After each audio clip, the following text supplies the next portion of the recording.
السلام عليكم ورحمة الله وبركاته. ازيكم حبايبي؟ عاملين ايه؟ يا رب تكونوا بخير. خير ما نبدأ به الصلاة على الرسول صلى الله عليه وسلم. اللهم صل وسلم وبارك على سيدنا محمد وعلى آله وصحبه وسلم. وحشتوني. ربنا يا رب يصلح حالنا وحالكم، اللهم امين يا رب العالمين. والفترة اللي احنا فيها تعدى على خير. اللهم ارحم امي وامهات المسلمين، امين يا رب العالمين. موضوع النهاردة، الفيديو النهاردة، عذاب النساء يوم القيامة. عذاب النساء يوم القيامة، منهم من يعذب ففي صورة كده أنا أحب أقولها عن الإمام علي بن أبي طالب رضي الله عنه. قال: دخلت أنا وفاطمة على رسول الله صلى الله عليه وسلم فوجدته يبكي بكاء شديدا، فقلت: فداك أبي وأمي يا رسول الله، ما الذي أبكاك؟ فقال صلى الله عليه وسلم: يا علي، ليلة أسري بي إلى السماء رأيت نساء من أمتي في عذاب شديد، وذكرت شأنهن لما رأيت من شدة عذابهن. رأيت امرأة معلقة بشعرها يغلى دماء رأسها، ورأيت امرأة معلقة بلسانها والحميم يصب في حلقها، ورأيت امرأة معلقة بصدرها، ورأيت امرأة تأكل لحم جسدها والنار توقد من تحتها، ورأيت امرأة قد شد رجالها إلى يديها رجليها ليديها وقد سلط عليها الحيات والعقارب، ورأيت امرأة عمياء في تابوت من النار يخرج دماغ رأسها من فخذيها وبدنها يتقطع من الجزاع والبرص، ورأيت امرأة معلقة برجليها في النار، ورأيت امرأة تقطع لحم جسدها في مقدمها ومؤخرها بمقارض من نار، ورأيت امرأة تحرق وجهها ويدها وهي تأكل أمعاءها، ورأيت امرأة رأسها رأس خنزير وبدنها بدن حمار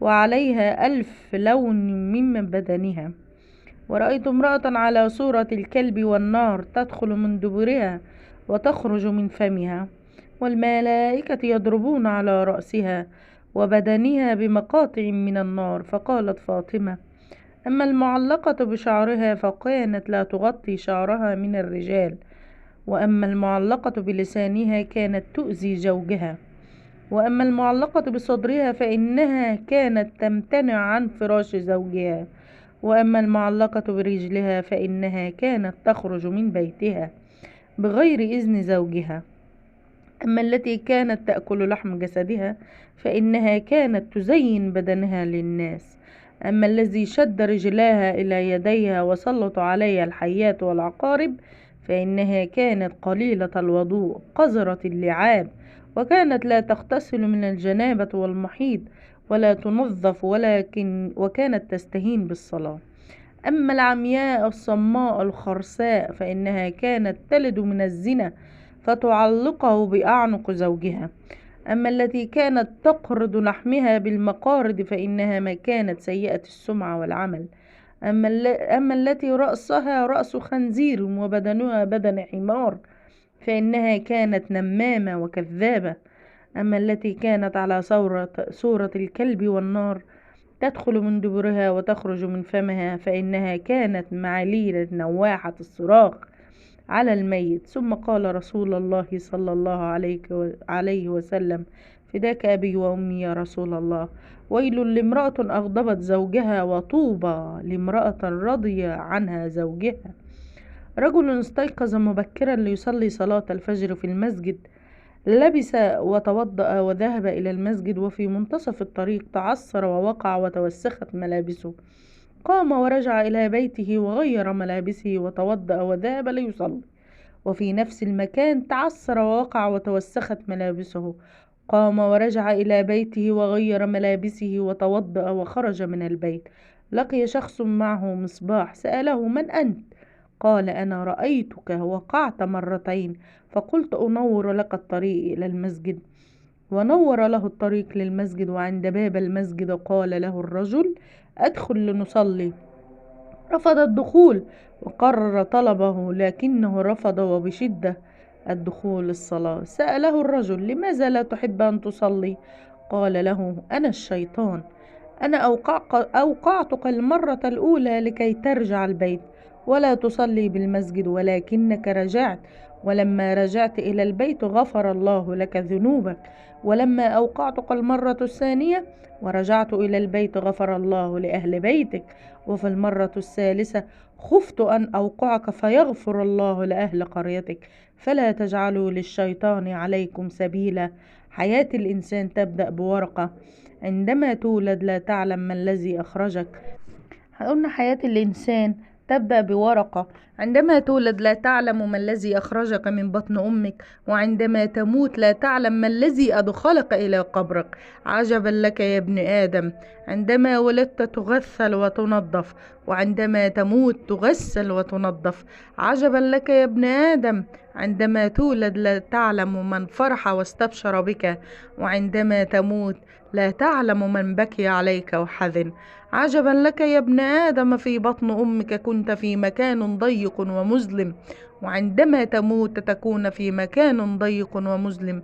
عجبا لك يا ابن آدم، عندما ولدت تغطى بالقماش ليستروك، وعندما تموت تكفن بالقماش ليستروك.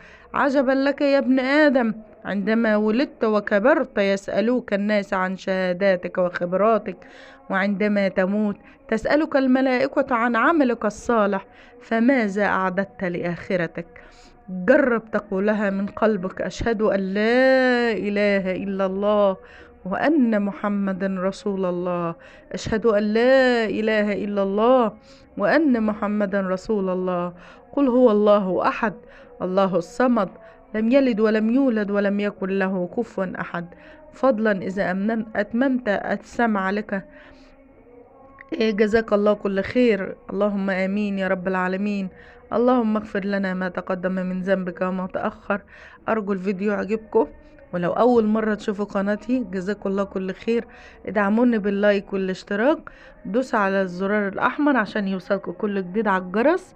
ربنا يا رب ادعموني، جزاكم الله كل خير. ربنا يجعله في ميزان حسناتكم.